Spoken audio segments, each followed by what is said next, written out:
2 दिन के बाद 6 दिसंबर यानी मंडे को रशिया के president Vladimir Putin 21 India Russia annual summit को अटेंड करने के लिए भारत की यात्रा पर न्यू दिल्ली आ रहे हैं। इससे पहले 20th India Russia annual summit के लिए पीएम मोदी रशिया के व्लादिवोस्तोक शहर में गए थे, जो कि साल 2019 में हुआ था।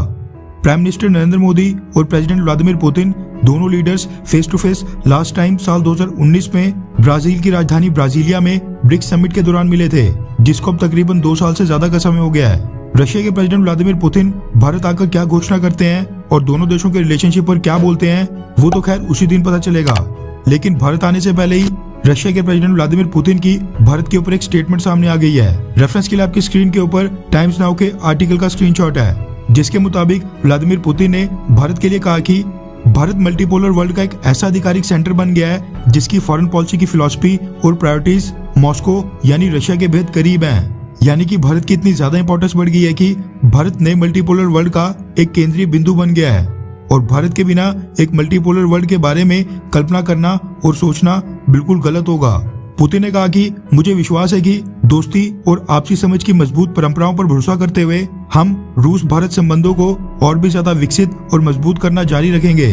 अगले हफ्ते मुझे इंडिया जाना है। प्राइम मिनिस्टर नरेंद्र मोदी के साथ बातचीत के दौरान जो इंडिया और रशिया की स्पेशली प्रिविलेज्ड पार्टनरशिप है उसको किस तरह से आगे मजबूत करना है, उसके लिए नए लार्ज स्केल के इनिशिएटिव्स की रूपरेखा रखनी है। ये पार्टनरशिप दोनों देशों के लिए म्यूचुअल बेनिफिट की है, यानी इससे रशिया के साथ साथ भारत को भी फायदा होगा। द्विपक्षीय व्यापार यानी जो दोनों देशों के बीच का बायलैटरल ट्रेड है वो भी अच्छी गतिशीलता दिखाता है। एनर्जी सेक्टर, इनोवेशन, स्पेस और कोविड-19 के लिए वैक्सीन और मेडिसिन प्रोडक्शन में दोनों देशों के संबंध सक्रिय रूप से विकसित यानी एक्टिवली डेवलप हो रहे हैं। दोनों देशों के डिफेंस टाइज पर व्लादिमीर पुतिन ने बोला कि डिफेंस सेक्टर में भी दोनों देश कोऑपरेशन को एक्सटेंसिवली बढ़ा सकते हैं। साथ मिलकर कई तरह के जॉइंट वेंचर भी खड़े कर सकते हैं, यानी ब्रह्मोस मिसाइल की तरह और भी कई तरह के नए जॉइंट वेंचर्स की शुरुआत की जा सकती है।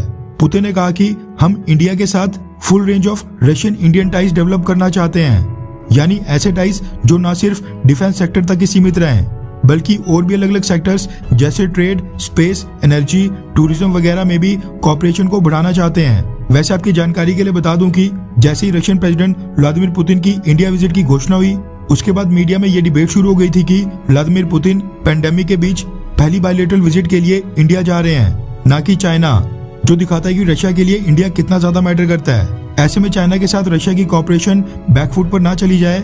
रशिया ने उसके बाद रिसेंटली अनाउंस किया है कि Russian president Vladimir Putin bilateral visit के लिए चाइना भी जाएंगे, जिस दौरान वो चाइना में होने वाले विंटर ओलंपिक्स में भी हिस्सा लेंगे।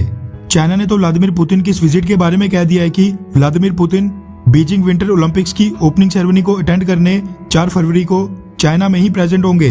हालांकि इस विजिट के बारे में तो रशिया से रिपोर्ट्स आई हैं, लेकिन विंटर ओलंपिक्स की ओपनिंग सेरेमनी में प्रेजेंट रहने के बारे में रशियन प्रेसिडेंट व्लादिमीर पुतिन के ऑफिस ने इसकी पुष्टि अभी तक नहीं की है।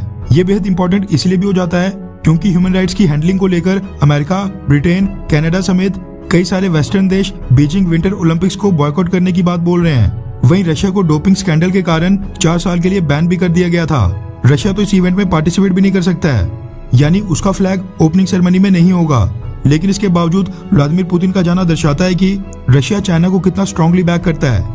कहने का मतलब है कि रशिया अगर भारत के साथ संबंध मजबूत कर रहा है तो वो इसके बावजूद चाइना के अगेंस्ट कभी भी नहीं जाएगा।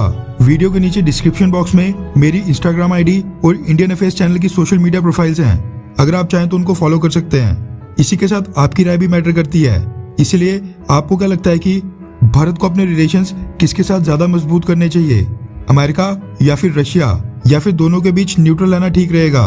नीचे कमेंट करके अपनी राय जरूर बताएं।